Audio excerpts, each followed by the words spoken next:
আজি আমি পঢ়িম ক্লাছ 7-ৰ 11 নম্বৰ চেপ্টাৰ। আমাক ইয়াতে চেপ্টাৰটোৰ নাম কি দিয়া আছে? প্ৰতিশোধ। প্ৰতিশোধ মানে হ'ল ইংৰাজীত ইয়াক ৰিভেঞ্জ বুলি কয়। তাৰ মানে হ'ল যেতিয়া কোনো এজনে কিবা এটা কাম কৰে সিটোৰ বদলা লোৱাৰ কাৰণে যি কৰা হয় তাক কয় প্ৰতিশোধ। মানে প্ৰতিশোধৰ সমাৰ্থক শব্দ হ'ল বদলা। হিন্দীত যে কয় বদলা, আৰু এই প্ৰতিশোধ মানে হ'ল অসমীয়াত যে কয় প্ৰতিশোধ, সেইটোৱে। এতিয়া চোৱা কি দিয়া আছে আমাক। मित्रता की मर्यादा का निर्वाह समानता और निरहंकारिता के सहारे होता है। अहंकार आनंद का घातक और शांति का संहारक है। अभिमान या अहंकार मित्रता के महल को किस प्रकार धराशायी कर देता है, इस सत्यों का उद्घाटन करता है प्रस्तुत पौराणिक आख्यान। ইয়াতে আমাক কৈছে যে বন্ধুত্বৰ মৰ্যাদা সদায় সমানতা আৰু অহংকাৰিতা, মানে য'ত আমাৰ অহংকাৰ নাথাকে। বন্ধুত্বৰ মৰ্যাদা সদায় তেতিয়া ৰক্ষা পৰে যেতিয়া সমানতা থাকে বন্ধুৰ মাজত আৰু কোনো অহংকাৰ নাথাকে, নিৰহংকাৰিতা, তেতিয়াহে বন্ধুত্বটো টিকে। অহংকাৰ আনন্দ কা ঘাতক আৰু শান্তি কা সংহাৰক হে। মানে অহংকাৰ হ'ল মানুহৰ আনন্দ, মানুহৰ সুখৰ ঘাতক, মানে অতিৰিক্ত অহংকাৰ। মানুহৰ মনত যেতিয়া অহংকাৰ বা ভাৱ জন্মে তেতিয়া মানুহৰ আনন্দটো নাইকিয়া হৈ যায়। এই অহংকাৰে মানুহৰ জীৱনত আনন্দটো দূৰ কৰি দুখ নমাই আনে। আৰু শান্তি কা সংহাৰক হে, আৰু মানুহৰ জীৱনৰ শান্তিটো নাইকিয়া কৰি দিয়ে এই অহংকাৰে। অভিমান या अहंकार मित्रता के महल को किस प्रकार।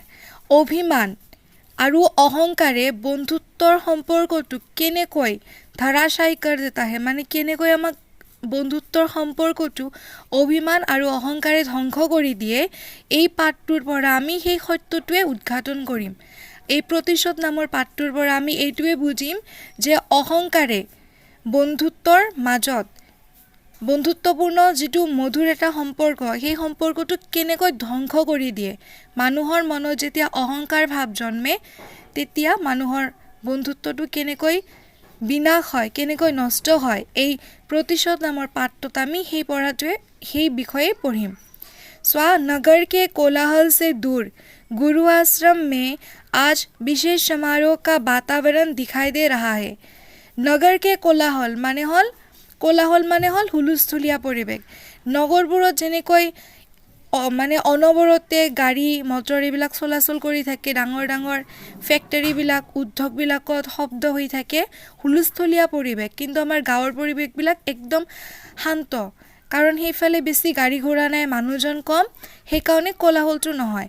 নগৰৰ কোলাহলৰ পৰা দূৰ এখন আশ্ৰম আছে, আৰু সেই আশ্ৰমত আজি বিশেষ সমাৰোহ কা বাতাবৰণ দিখাই দে ৰহা হে। বিশেষ সমাৰোহ মানে কোনো এটা বিশেষ তিথিৰ পৰিৱেশ এটা দেখাই দি আছে। কুছ বিদ্যাৰ্থী আপনি শিক্ষা কা সমাপন কৰ আশ্ৰম সে বিদা। আৰু কিছুমান বিদ্যাৰ্থী মানে হ'ল শিক্ষাৰ্থী, যিসকলে গুৰু আশ্ৰমত শিক্ষা গ্ৰহণ কৰিবলৈ যায়, সেইসকলক হিন্দীত কয় বিদ্যাৰ্থী। আৰু এই বিদ্যাৰ্থীবিলাকে আজি তেওঁলোকৰ শিক্ষা জীৱনৰ শেষ হ'ল, শিক্ষা জীৱনৰ সামৰণি মাৰি আশ্ৰমৰ পৰা বিদায় লৈ আছে। এতিয়া নেক্সট পেজত চাবা। विदा लेने वाले विद्यार्थी भावाकुल हो परस्पर गले मिल रहे हैं। আৰু যেতিয়া একেলগত পঢ়াৰ পিছত, একেটা স্কুলত পঢ়াৰ পিছত যেতিয়া বিদ্যাৰ্থীবিলাকে বিদায় লয়, মানে ইংৰাজীত কয় ফেয়াৰৱেল, আৰু অসমীয়াত হ'ল মেলানী সভা বা সামৰণি সভা। যেতিয়া বিদ্যাৰ্থীবিলাক ছাত্ৰ ছাত্ৰীবিলাক বিদায় লয় তেতিয়া তেওঁলোক একদম ভাৱাকুল, মানে ইম'চনেল হৈ পৰে, তেওঁলোকে দুখময় হৈ পৰে তেতিয়া পৰিৱেশটো, আৰু তেওঁলোকে আৱেগিক হৈ এজনে আনজনক গলত মিলি আছে, মানে গলে মিল ৰহে হে, মানে গলাত লাগি আছে। আশ্ৰম কা পৰিৱেশ ভাৱনাময় হৈ ৰহা হে। আৰু আশ্ৰমৰ যোনটো পৰিৱেশটো একেবাৰে আৱেগিক হৈ পৰিল। दो ब्रह्मचारी यज्ञस्थल से कुछ दूर आम्रकुंज में बैठे वार्तालाप में संलग्न है। আৰু দুজন ব্ৰহ্মচাৰী ব্ৰহ্মচাৰী দুজনে হ'ল যজ্ঞস্থল যে আছিল তাৰে পৰা কিছু দূৰত আম্ৰকুঞ্জ মানে হ'ল আম গছ তাৰ তলত বহি কথা পাতি আছিল। উনকি আঁচু ঝলকনা হি চাহতে হে মানে তেওঁলোকৰ আঁচু মানে হ'ল চকুপানী, তেওঁলোকৰ চকুপানীটো মানে একদম টলমলাই আছে, চকুপানীটো ওলাবহে এনেকুৱা অৱস্থা। इनमें से एक पांचाल राज्य का होनहार राजकुमार ध्रुपद है और दूसरा है द्रोण एक भिक्षाजीवी ब्राह्मण पुत्र। আৰু সেই ব্ৰহ্মচাৰী দুজনৰ ভিতৰত এজন হ'ল পাঞ্চাল ৰাজ্যৰ ৰাজকুমাৰ যাৰ নাম হ'ল ধ্ৰুপদ আৰু এজন হ'ল দ্ৰোণ মানে দ্ৰোণাচাৰ্য।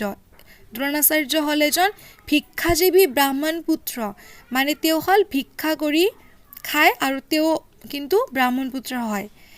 এক वैभव तथा ऐश्वर्य का स्वामी और दूसरा विद्या का अंकिचन साधक। एजन हल ऐश्वर्य हल स्वामी और आनजन हल विद्या का अंकिचन साधक और एजन हल विद्यार खूब माने साधक ही। लक्ष्मी और सरस्वती के ये पुत्र अभिन्न मित्र है और ইয়াতে লক্ষ্মী আৰু সৰস্বতীৰ পুত্ৰ বুলি কৈছে এই দুজন ব্ৰহ্মচাৰীক আৰু তেওঁলোক হ'ল অভিন্ন মিত্ৰ। অভিন্ন মানে যাক ভিন্ন কৰা নাযায়, যাক বেলেগ কৰা নাযায়, সিয়াক অকল ছিন্ন কৰা যাক নাযায় সেইটো হ'ল অভিন্ন মিত্ৰ। মানেতো বন্ধু আমি জানো। তো আজি আমি এইখিনিলৈকে পঢ়িলোঁ। নেক্সট ক্লাছত যোনখিনি বাকী আছে সেইখিনি আমি দি দিম। তোমালোকে ইয়াতে কিবা নুবুজা থাকিলে মোক কমেণ্টত জনাব পাৰা। Thank U.